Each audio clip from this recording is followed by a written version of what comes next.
Hello and welcome to my YouTube channel.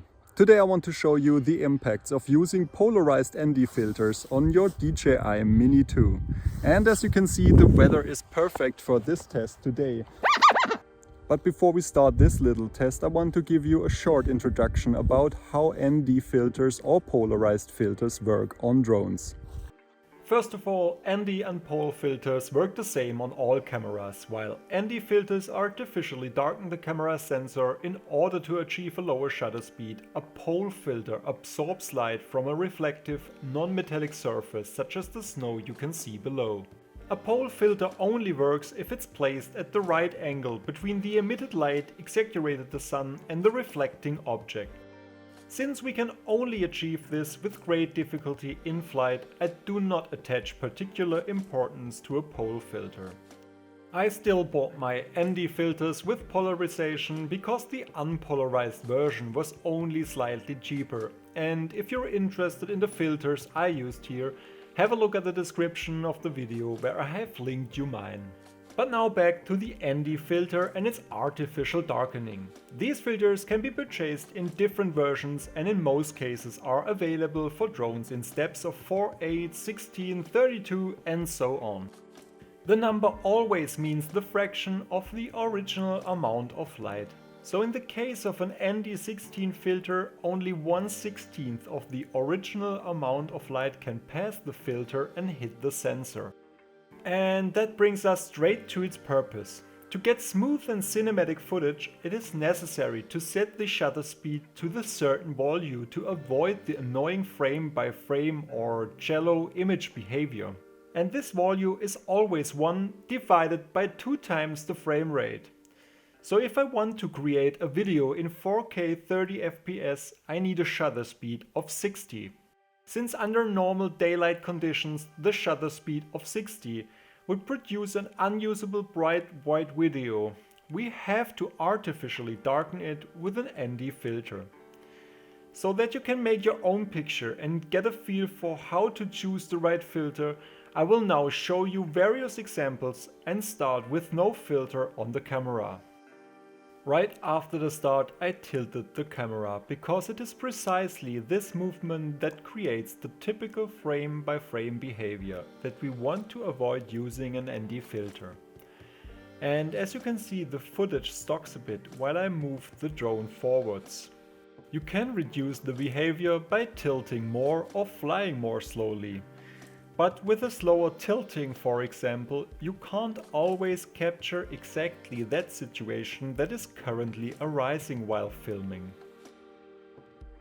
Another type of movement that shallow creates is crawling sideways without moving it lengthways. And that is what you can see in this scene here. So that should be enough material to show you what the problem is. Let's see how the use of an ND filter affects the recordings and probably improves your footage. The first filter I use lets a lot of light through. In this case it is an ND4. Then we switch to the manual settings on your remote control. You can find this setting at the bottom right. Here we enter a value that creates a balanced picture and is as close to the calculated 60 as possible. In this case the ND4 is not darkening enough and we are forced to set the shutter to 400. And as you can see in that scene, this filter in combination with the manual setting creates a more even image than we had without a filter. There are small frame drops in the RAW, but I'm curious to see how the behavior improves when we get even closer to the 60 in the following.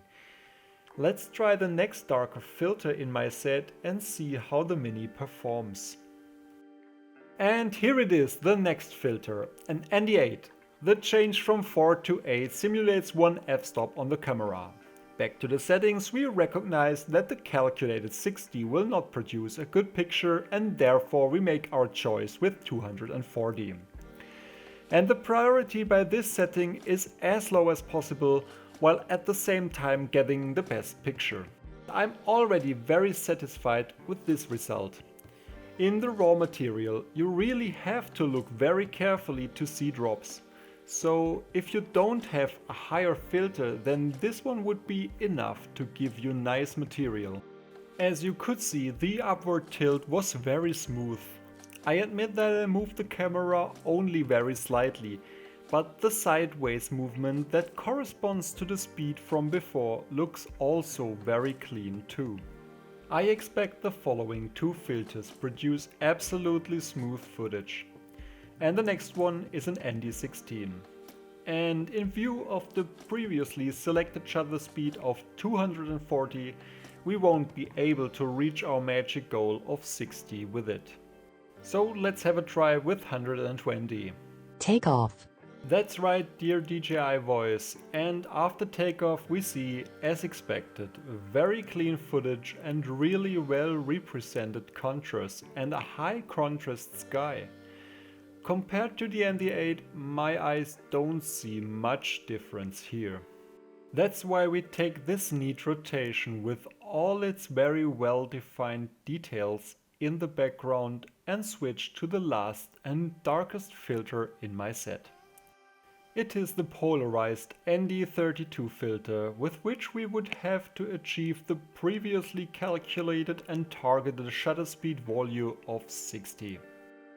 In the settings, the picture looks very good with a shutter speed of 60, and it should now produce the most fluid picture for us, which, in addition to landscape shots, will also display filmed objects such as vehicles or bicycles evenly and cinematically.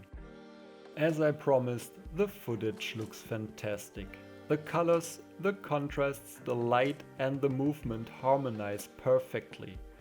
You have to admit that the Mini makes it very easy not to fly too fast while moving the camera from a very steep angle, as it automatically reduces its speed.